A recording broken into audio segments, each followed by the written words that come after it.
was resting in a siding. Sometimes, he thought, it's really tiring to be such a large and splendid engine. One does have to keep up appearances so. Beep, beep, beep, beep. Hello, fat face, whistled Henry. What cheeks, spluttered Gordon. That Henry is too big for his wheels. Fancy speaking to me like that. Me, who has never had an accident.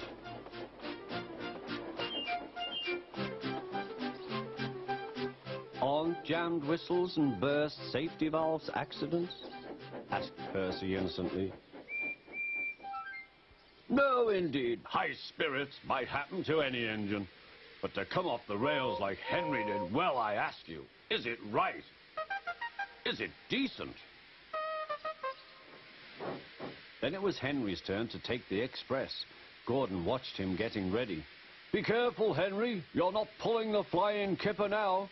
Mind you keep on the rails today.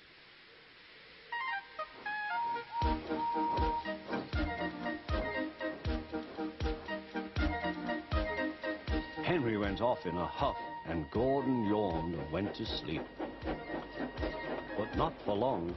Wake up, Gordon, said his driver. A special train's coming, and where to pull it?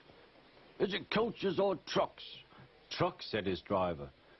Trucks, said Gordon. Puh!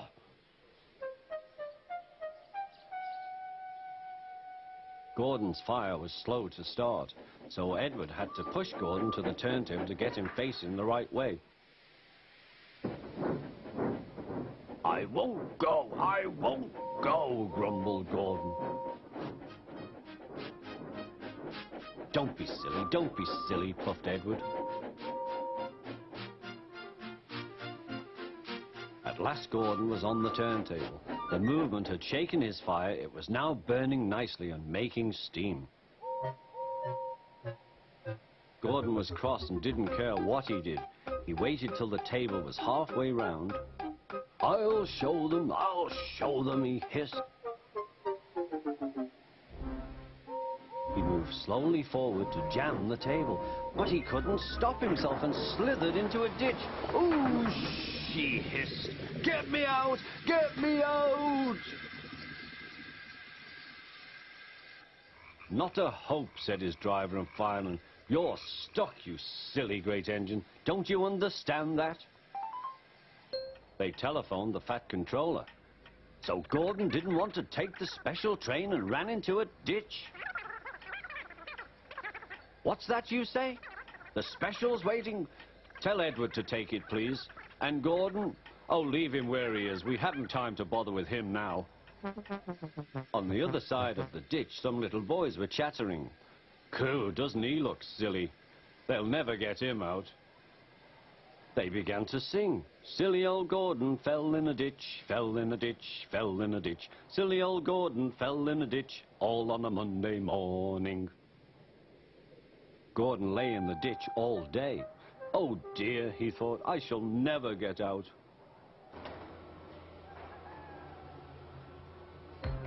But that evening they lifted Gordon and made a road of sleepers under his wheels to keep him from the mud. Strong ropes were fastened to his back end, and James and Henry, pulling hard, managed to bring him to safety.